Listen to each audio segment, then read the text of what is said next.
Italian superstition വീഡിയോയുടെ part 2ലേക്ക് എല്ലാവർക്കും സ്വാഗതം. ഇതിൽ ഒരുപാട് തരം ബ്രെഡ്സ് നമുക്ക് അവൈലബിൾ ആണ്. അതുകൊണ്ട് ഇവർക്ക് ബ്രെഡ് റിലേറ്റ് ചെയ്തിട്ടും ഒരു വിശ്വാസമുണ്ട്. അതെന്താണെന്ന് വെച്ച് കഴിഞ്ഞാൽ, സാധാരണ വെക്കുന്ന രീതിയിൽ നിന്ന് തലകീഴായിട്ട് നമ്മൾ ഒരിക്കലും ബ്രെഡിനെ കീപ്പ് ചെയ്യാൻ വേണ്ടി പാടില്ല. അതിൻ്റെ പ്രോപ്പർ പൊസിഷനിൽ വേണം വയ്ക്കാൻ. അതല്ലാന്നുണ്ടെങ്കിൽ നമുക്ക് മിസ്ഫോർച്യൂൺ വരുന്നതാണ് ഇവർ വിചാരിക്കുന്നത്. നമ്മുടെ ബർത്ത്ഡേ ആയി കഴിഞ്ഞ് കഴിഞ്ഞാൽ നമ്മൾ കേക്ക് കട്ട് ചെയ്യും അല്ലേ? അപ്പോൾ കേക്കിൻ്റെ മുകളിൽ ക്യാൻഡിൽസും ഉണ്ടായിരിക്കും. അപ്പോൾ ഇറ്റലിയിലത്തെ വിശ്വാസപ്രകാരം നമ്മൾ ഊതിക്കെടുത്തതിന് മുമ്പ് ഒരു വിഷ് പറയുകയും അതിനുശേഷം ഇതൊന്ന് ഒടിച്ച് മാറ്റി വെക്കുകയും വേണം കേട്ടോ. ഒരു കാര്യമാണ് തറയിൽ എണ്ണ തട്ടി പോകുന്നത്. അപ്പോൾ എണ്ണ തട്ടി പോകാണ്ട് സൂക്ഷിച്ചോളൂ കേട്ടോ. മറ്റൊരു ഇൻട്രസ്റ്റിംഗ് ആയിട്ടുള്ള ഒരു അന്ധവിശ്വാസമാണ് ന്യൂ ഇയേഴ്സ് ഈവില് ഇവർ കഴിക്കുന്ന ലെൻറ്റിൽ സൂപ്പ്.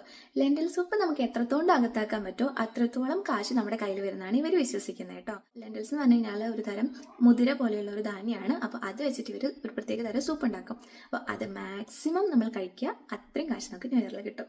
അപ്പോൾ ഇത്തരം വീഡിയോസ് കാണാൻ നിങ്ങൾക്ക് ഇഷ്ടമാണെന്നുണ്ടെങ്കിൽ എന്തായാലും എൻ്റെ പേജ് ഒന്ന് ഫോളോ ചെയ്യും കേട്ടോ. അപ്പോൾ അത്രയേ ഉള്ളൂ.